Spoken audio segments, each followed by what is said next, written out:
વડોદરાના નગર પ્રાથમિક શિક્ષણ સમિતિ દ્વારા બાળમેળા અંગે પત્રકાર પરિષદનું આયોજન કરવામાં આવ્યું.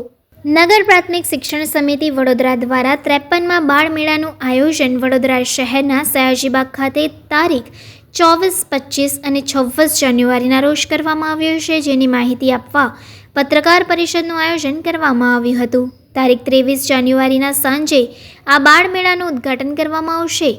આ બાળમેળાનું સમગ્ર આયોજન શિક્ષણ સમિતિના બાળકો દ્વારા કરવામાં આવતું હોય છે, જેમાં વિદ્યાર્થીઓ દ્વારા શૌર્ય પ્રદર્શન, મબલક રોપ, મબલક નિર્દેશન, યોગ પિરામિડ સ્તૂપ નિદર્શન, લેડીઝ ડમ્બેલ્સ નિદર્શન, તલવાર અને ભાલાના વિવિધ કરતબો વિવિધ શાળાઓના વિદ્યાર્થીઓ દ્વારા રજૂ કરવામાં આવશે. સમિતિની 121 પ્રાથમિક શાળાઓ, 10 માધ્યમિક શાળાઓ તથા 100 બાલવાડીઓના ભૂલકાઓ દ્વારા સાંસ્કૃતિક કાર્યક્રમ વિભાગમાં નવીનતમ વિષયો આધારિત કાર્યક્રમો રજૂ કરવામાં આવશે.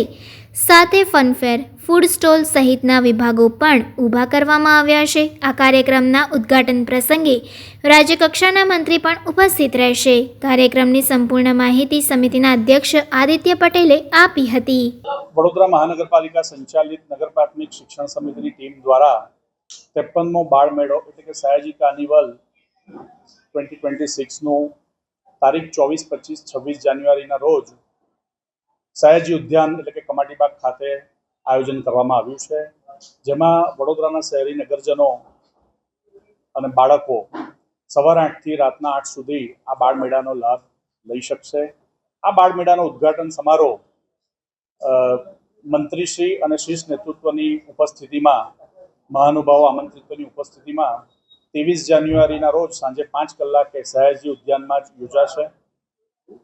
ઉદ્ઘાટન સમારોહમાં બાળકો દ્વારા ગુજરાતી લોકનાટ્ય ભવાઈના માધ્યમથી સુંદર મજાનું સંચાલન કરીને લોક ઉપયોગી મેસેજ આપવામાં આવશે. ત્યારબાદ બાળકોને તજજ્ઞ દ્વારા પ્રશિક્ષિત થયેલા અલગ અલગ શૌર્ય પ્રદર્શનના પણ નિદર્શન કરવામાં આવશે.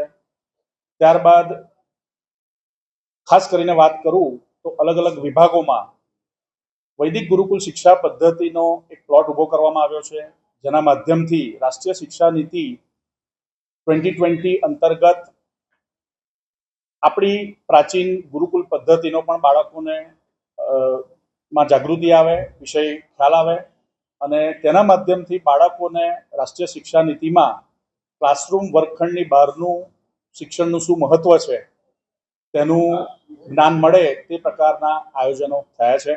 સાથે સાથે શૈક્ષણિક પ્રોજેક્ટનો વિભાગ હોય, સાંસ્કૃતિક વિભાગ હોય, બાહ્ય સાંસ્કૃતિકમાં બાળકોનું ટેલેન્ટ પ્રદર્શિત કરવાનો વિભાગ હોય, ફનફેરના માધ્યમથી બાળકોને મોજ પડી જાય તેવી રમતગમતનું આયોજન હોય અને છેવટે તાજો, પૌષ્ટિક અને ગરમ ખોરાક મળે તે હેતુથી આનંદ બજારમાં ફૂડ કોર્ટનું આયોજન હોય. એમ કુલ મળીને બાળકોને અને વડોદરાના નગરજનોને ખૂબ સુંદર મજાનો લાવો મળે એ પ્રકારનું ઓવરઓલ આયોજન કરવામાં આવ્યું છે.